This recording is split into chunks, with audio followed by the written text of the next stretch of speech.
जंगल के एक विशाल पेड़ पर एक नंदिनी चिड़िया अपने बच्चों के साथ रहती थी।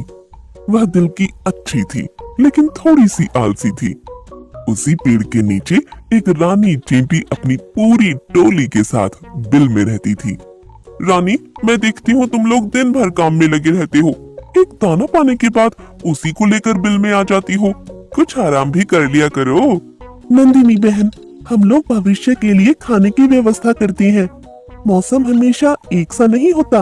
बचत बहुत जरूरी है और बचत के लिए मेहनत करनी ही पड़ती है। मैं तो तुम्हें भी राय दूंगी कि तुम आने वाले कल के लिए पहले से ही खाने दाने की बचत कर लिया करो। हमें जब भूख लगती है तब हम खाना खा लेते हैं और आराम करते हैं।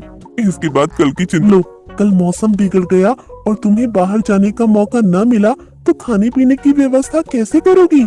हम पंछी हैं, जरा भी मौका मिला तो हम व्यवस्था कर ही लेते हैं। समय बीतता रहा। गर्मी के बाद बरसात का मौसम आने वाला था।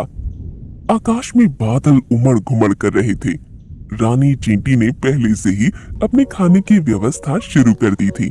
वे लगातार बाहर से अपना खाना लाकर बिल के अंदर इकट्ठा कर रही थी। नंदिनी चिड़िया अपने चिड़ा और बच्चों के साथ आराम से अपने घोंसले में बैठी थी।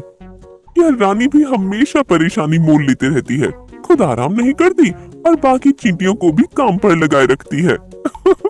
अरे जरा से बादल क्या देखे, ये सब चिंता में डूब गई।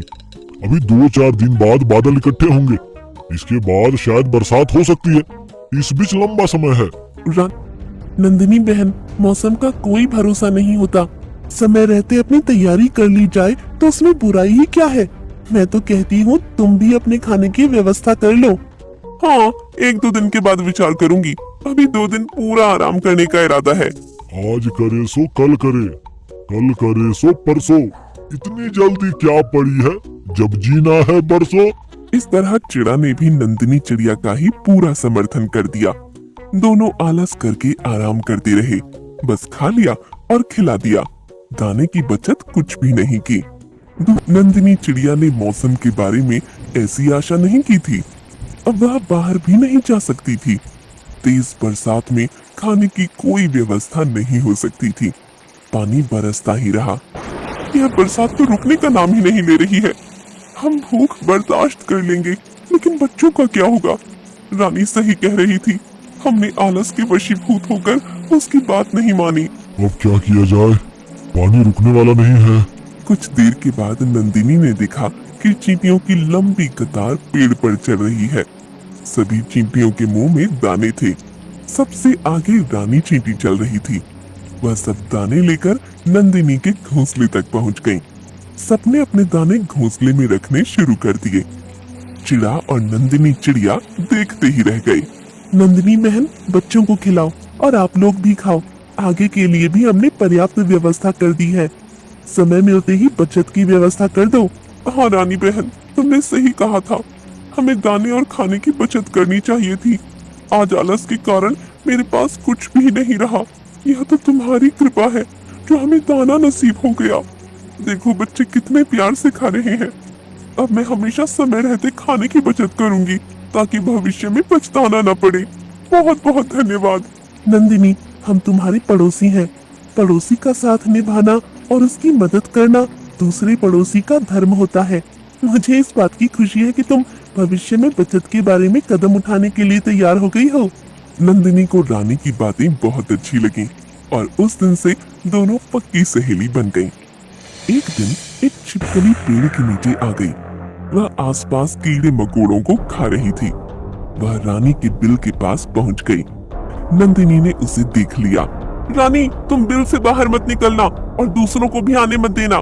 बाहर एक छिपकली घात लगाकर बैठी है। मैं अभी उसका इंतजाम करती हूँ। नंदिनी अपने चिड़ा को लेकर नीचे उतर आई। हे छिपकली, लगता है तू भूल कर हमारी गली में आ गई। अब चुपचाप पतली गली से निकल जा, वरना ऊपर भेज दूंगा। यहाँ मेरी सहेली अपनी टोली और बच्चों के साथ रहती है। मैं तो यहाँ घूमने टहलने आई थी। कुछ देर बाद चली जाऊंगी।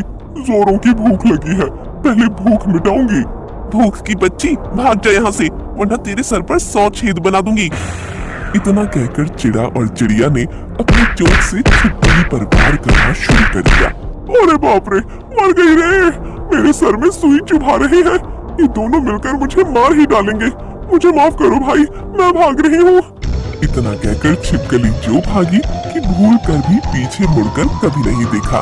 रानी बहन, अब बाहर आ जाओ, मुसीबत भाग गई है, अब कभी लौट कर नहीं आएगी। अगर लौटने की सोचेगी भी ना तो उसे हमारी चोंच की मार याद आ जाएगी। बहुत बहुत धन्यवाद नंदिनी। अरे बहन, ये तो पड़ोसी का धर्म है। चलो, इसी बात पर मुंह मीठा होना चाहिए। रानी अपनी टोली के साथ शक्कर के दाने लेकर पेड़ पर आ गई और सभी ने बड़े प्यार से मुंह मीठा किया। इस तरह रानी और नंदिनी की दोस्ती हमेशा